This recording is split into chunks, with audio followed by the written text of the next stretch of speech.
Yang kasihan itu Anda sebenarnya. Karena apa? Di ruangan ber-AC, di mobil ber-AC, sehingga badan itu tidak pernah berkeringat. Apa yang terjadi? Banyak yang meninggal di tempat tidur ketika nyenyak karena jantungnya tidak bisa berdetak lagi. Sementara orang-orang seperti saya, kata seorang kakek yang dikira pengemis itu, dia dikasih uang tidak mau menerima karena saya ingin bekerja seperti ini.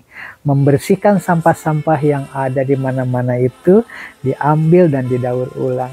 Begitu kata dia. Ini adalah pekerjaan halal dan menyehatkan badan. Jangan menganggap semua orang berpakaian gamis dijamin sebagai tanda orang baik tanpa celah. Atau jangan menganggap semua tulisan kaligrafi Arab adalah ayat suci dari Quran. Pendapat ini sangat berbahaya jika dimanfaatkan oleh oknum tertentu.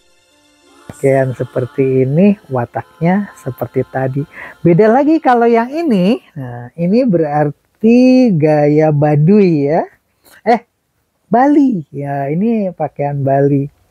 Orang Bali itu dikenalkan sebagai Pulau Dewata. Di situ juga banyak orang Muslim bersahabat dengan orang-orang Hindu Bali, begitu harmoni.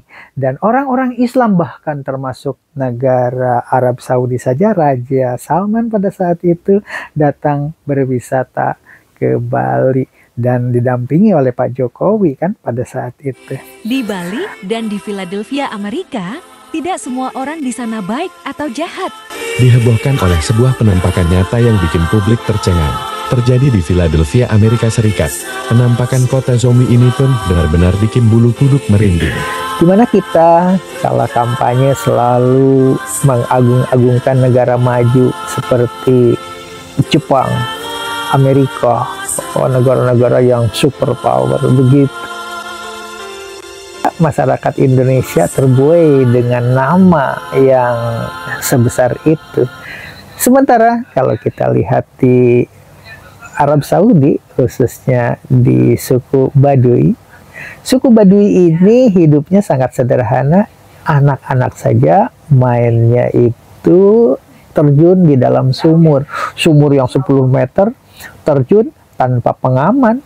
Dan setelah itu mereka merangkak naik dari dasar sumur itu ke atas tanpa pengaman juga.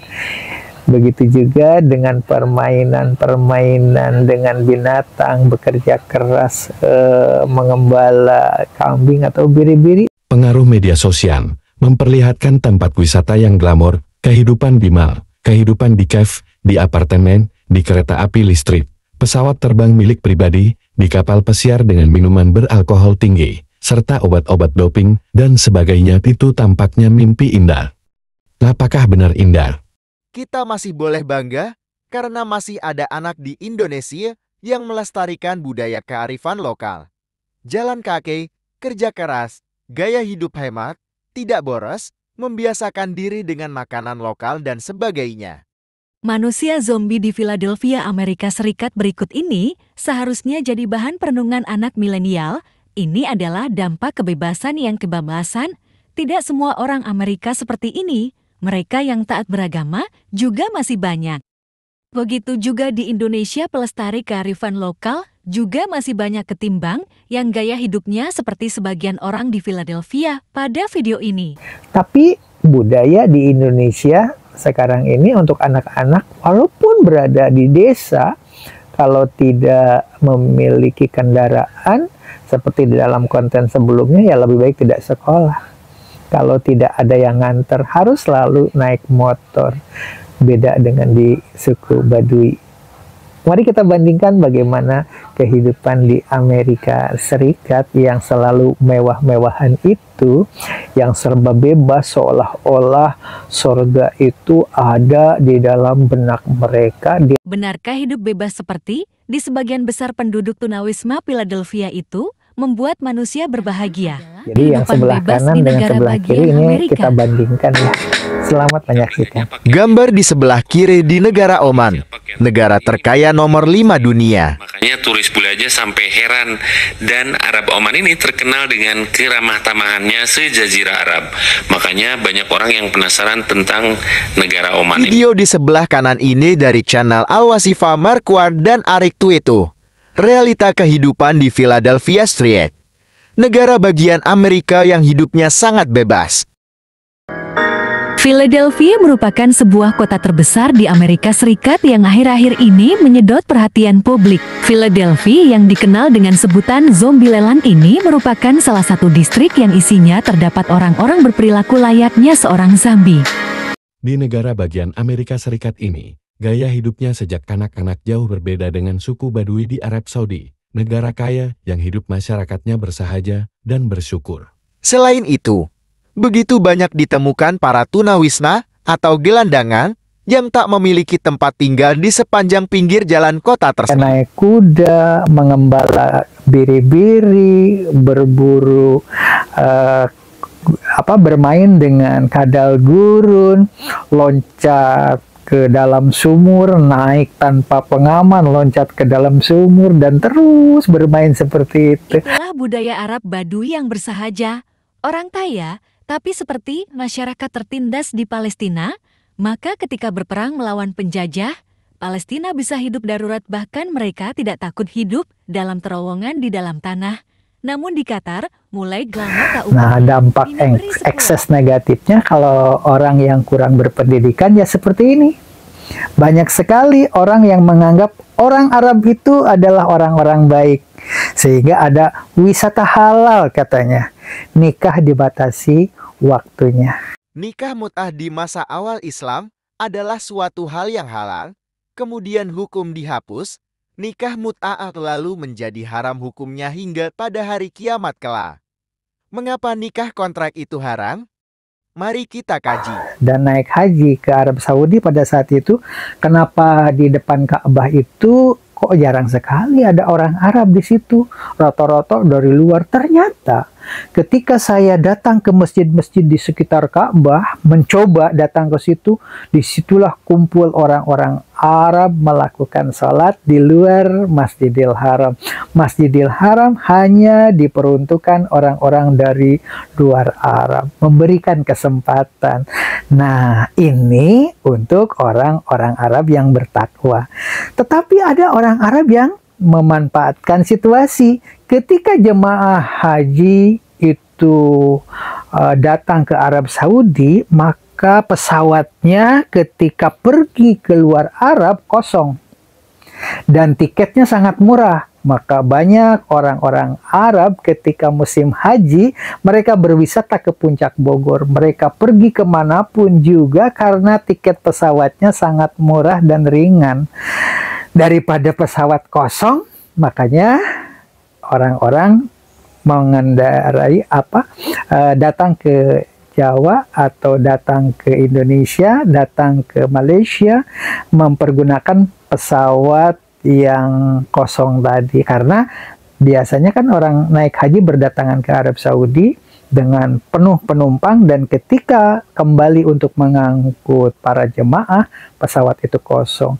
Maka Bogor terkenal dengan wisata Arabnya, dan di situ ada wisata seks halal katanya begitu. Apakah halal? Mari kita kaji kehidupan suku Badui yang bertakwa. Hidupnya sangat bersahaja di antara bebatuan. Mereka sebenarnya orang kaya, tapi hidup sederhana. Namun sangat jauh dari budaya di Qatar dewasa ini. Bagaimanakah kehidupan Arab Oman yang religius? Bagaimanakah kehidupan di Philadelphia yang sangat bebas? Mari kita bandingkan. Keduanya termasuk negara kaya raya, tapi bagaimana budaya dan kepribadiannya? Kang Arman Maulana mengatakan negara terkaya nomor 5 di dunia adalah Oman.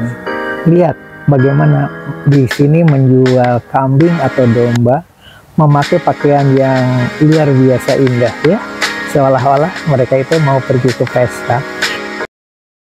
Coba sekarang kita pergi ke Jawa Barat. Nah, ini adalah Jawa Barat ya. Kalau tadi kan Bali, tempat wisata yang dikunjungi oleh Raja Arab Saudi. Bagaimana di Jawa Barat? Kita ambil di Bogor. Ini adalah tempat-tempat wisata yang unik karena ada air yang mengalir, ada air terjun, ada sawah, hamparan yang luar biasa indahnya, dan pohon-pohon besar. Sebagai ilustrasi, ada masyarakat yang hidup sederhana, seperti wanita Jawa berikut ini yang sering makan hanya nasi saja tanpa lauk. Wisata yang indah itu.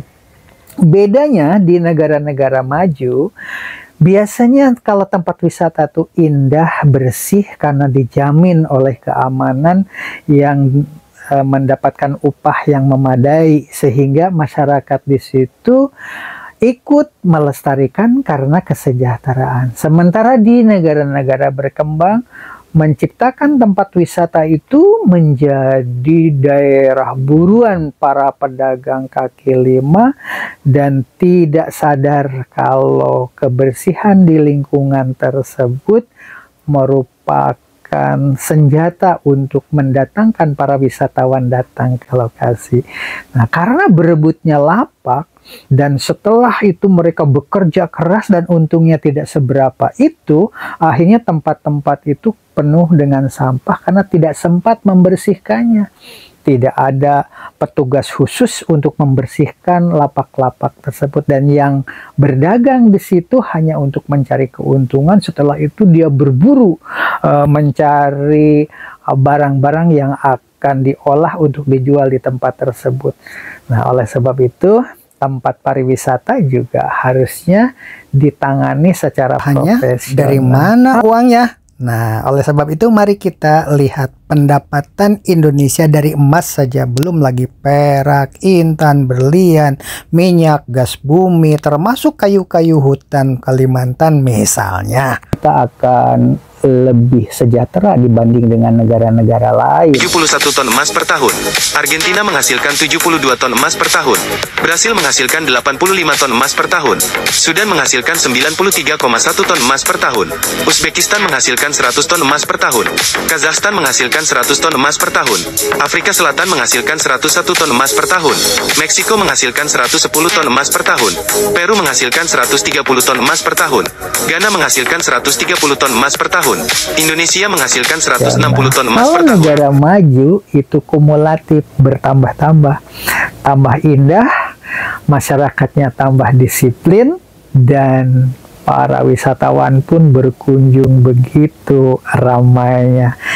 Tapi apakah kebahagiaan itu berada di tempat wisata seperti itu? Tidak, tapi wisata rohani. Bagaimana wisata rohani itu? Mari kita lihat. Orang-orang Arab Badui ternyata harta kekayaan berlimpah, tetapi kehidupan sehari-harinya dia naik kuda, mengembala biri-biri, berburu, bermain dengan kadal gurun, loncat ke dalam sumur, naik tanpa pengaman, loncat ke dalam sumur, dan terus bermain seperti itu. Layaknya manusia-manusia merdeka. Apakah kebahagiaan itu seperti yang di Qatar ini?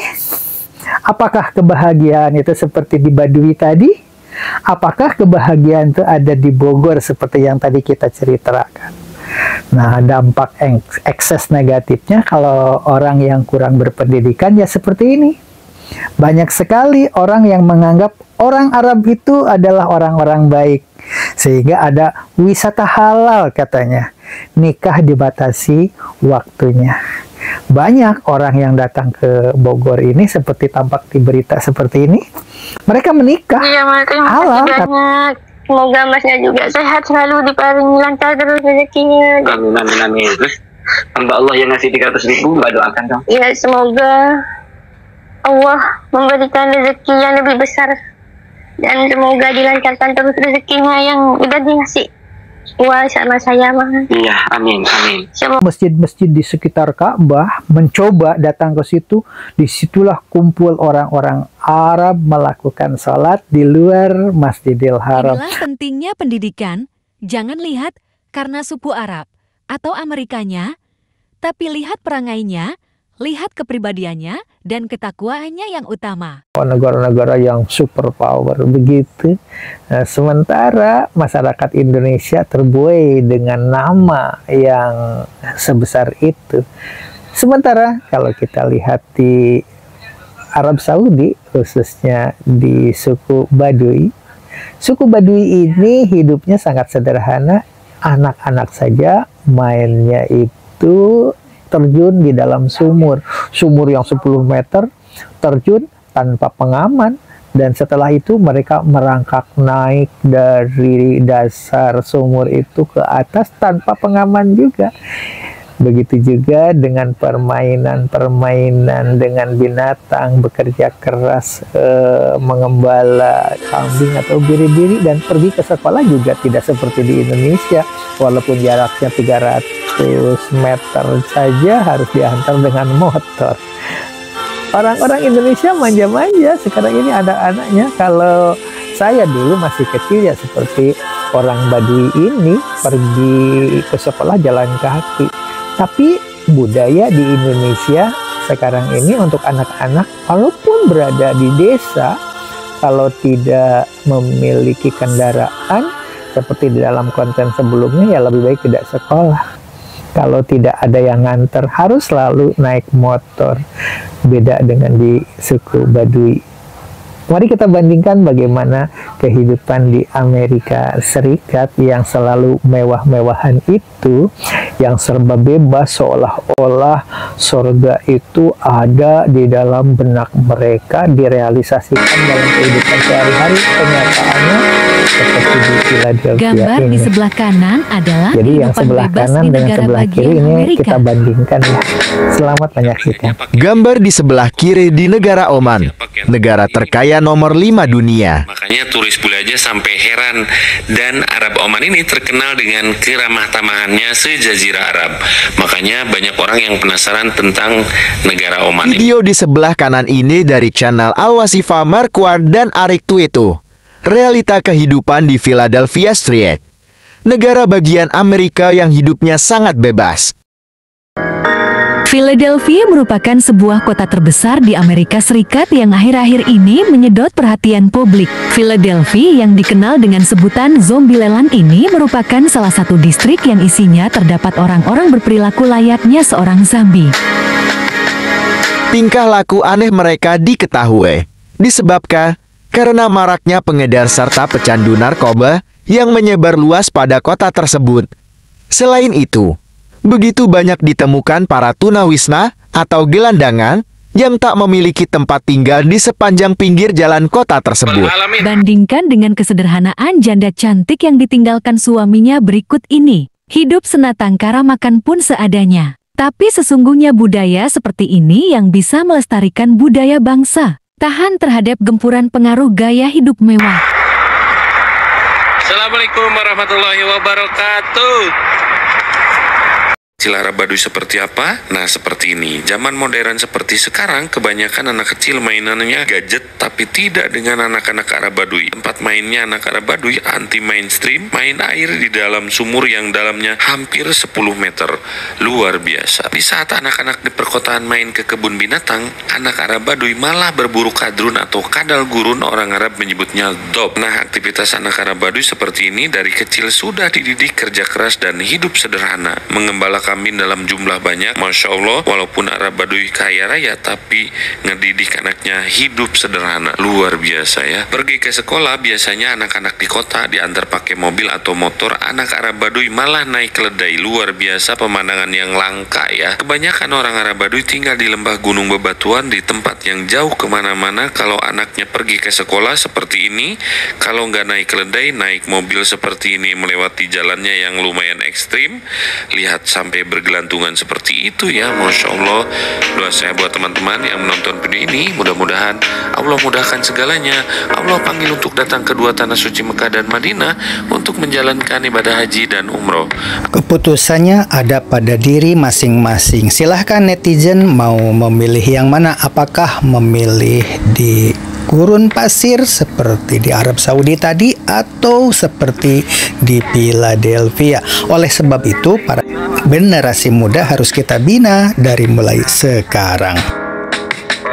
Kaum milenial yang tidak berpendidikan rata-rata inginnya hidup bebas tanpa aturan, nggak mau belajar, hidup senang apapun ada, mau uang, belanja, makan-makan atau pesta-pesta, jalan ke sana kemari mempergunakan kendaraan yang difasilitasi oleh orang tuanya, dan masih banyak lagi. Sementara tantangan di gurun pasir mencari air minum saja agak susah.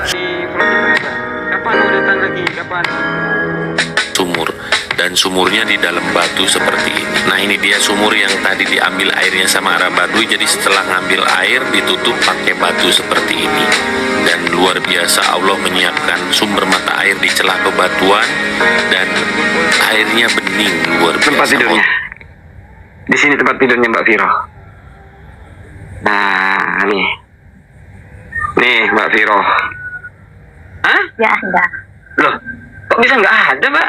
Iya mas, punya uang.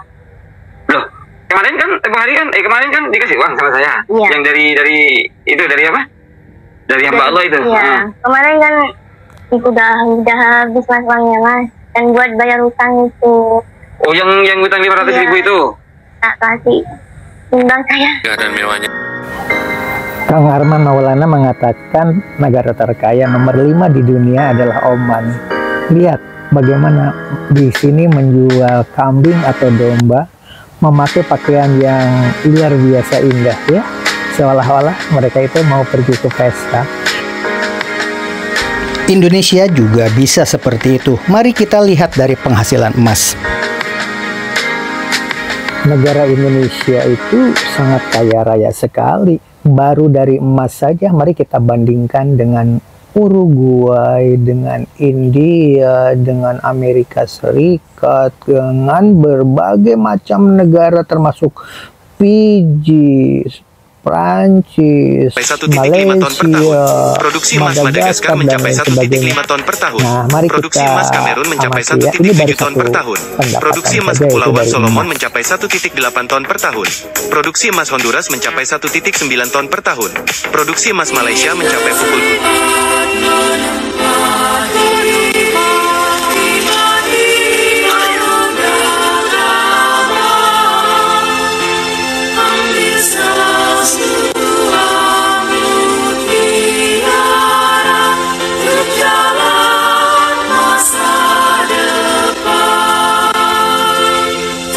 Saudi menghasilkan 4,3 ton emas per tahun. Costa Rica menghasilkan 4,6 ton emas per tahun. Guatemala menghasilkan 5 ton emas per tahun. Bulgaria menghasilkan 5 ton emas per tahun. Zambia menghasilkan 5,9 ton emas per tahun. Namibia menghasilkan 6,6 ton emas per tahun. Jepang menghasilkan 7,1 ton emas per tahun. Finlandia menghasilkan 7,7 ton emas per tahun. Selandia Baru menghasilkan 7,8 ton emas per tahun. Liberia menghasilkan 7,8 ton emas per tahun. Swedia menghasilkan 8,1 ton emas per tahun. Tahun ini, Tajikistan menghasilkan 8,1 ton emas. Iran menghasilkan 8,5 ton emas per tahun. Senegal menghasilkan 9 ton. Hambanya. Iya, terima kasih sekali lagi ya mas. Terima kasih banyak.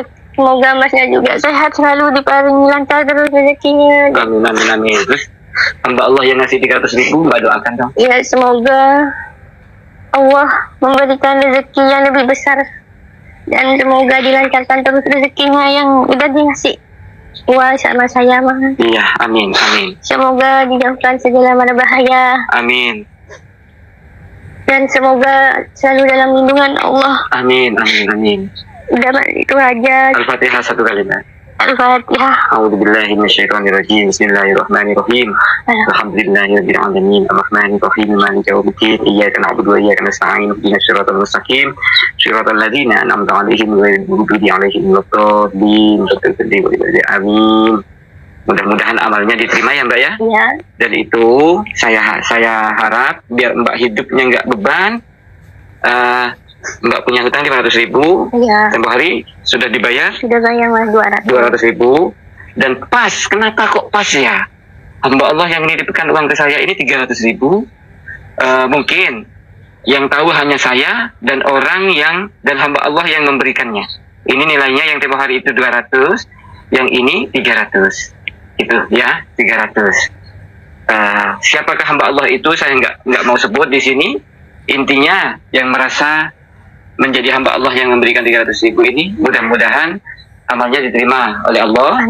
Mudah-mudahan diganti dengan rezeki yang berlimpah, diselamatkan keluarganya dunia akhirat. Amin. Allahumma amin. Nah, daripada Mbak Irban, utang ini yang 300.000 ini buat bayar hutang, sisa hutangnya Mbak yang 300. Iya, yang kurang 300. 300 itu. Ya. Terus habis itu nggak punya hutang lagi Mbaknya? Enggak Mas, jadi nggak beban punya hutang lagi. Nggak punya hutang lagi ya? Iya. Daripada saya makan enak tapi saya punya hutang, tetangga kan nggak enak juga Mas. Jadi baik saya bayar hutang dulu. Iya. Nggak apa-apa meskipun makannya dalamnya Mas yang kenyang. Iya Mbak, iya Mbak. Ya, alhamdulillah. Saya kalau masalah makan ini saya sudah nggak mau sedih lagi karena Mbak sudah biasa ya. Iya. Makan seperti ini Mbak sudah biasa. Dan untuk belanja ini ntar lagi biar saya yang kasih ke Mbak. Dan saya ngasih ke Mbak nggak perlu saya videokan ya. Ya. Cukup yang divideokan yang dari hamba Allah saja. Ya karena saya ngasihnya nggak bisa banyak. Yang penting cukup gitu Mbak ya. Iya. Karena saya juga bukan orang kaya gitu Mbak. Yang penting barokah Mas. Yang penting barokah. Terus Mbak sudah makan? Belum. Mbak sudah belum makan nasi? Belum. Berarti ini baru selesai masak? Iya barusan selesai. Gimana kalau kita makan bareng Mbak? Iya dah. Kita makan bareng ya? Iya. Uangnya taruh di situ nggak apa-apa. Kita makan bareng. Saya pengen makan berdua sama Mbak. Gitu ya.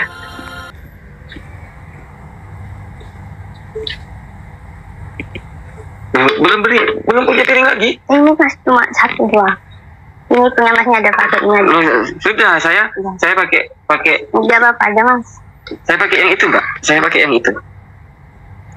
Enggak apa-apa aja Mas. Enggak, saya enggak mau. Apa Saya enggak aja, mau. Nah, Mbak pakai ini. Mbak pakai ini. Mbak pakai ini. Ini ada Mas. Ayo. Hah? Ya, gini ya. Biar saya yang pakai ini ya. Mbak pakai piring, saya pakai ini ya. Mbak yang banyak dong makannya. Enggak sini aja udah kenyang kok Mas. Iya. Bukannya mana? Pakai sendok. Hah? Pakai sendok. Iya boleh. Saya pakai sendok. Ya, Mbak nggak pakai sendok? Enggak Mas, cuci aja. Mbak pakai cuci. Oh ya. Makan dulu Mas. Teman-teman, begini caranya Mbak Viroh makan. Dia nggak pakai mau. Saya nggak kuat teman-teman. Nggak kuat. Makan Mas. Saya nggak kuat teman-teman. Nggak apa-apa Mas. Yang penting kan kenyang Mas. Ya, sudah Mbak. Sudah. Saya nggak mau rekam Mbak. Saya nggak kuat.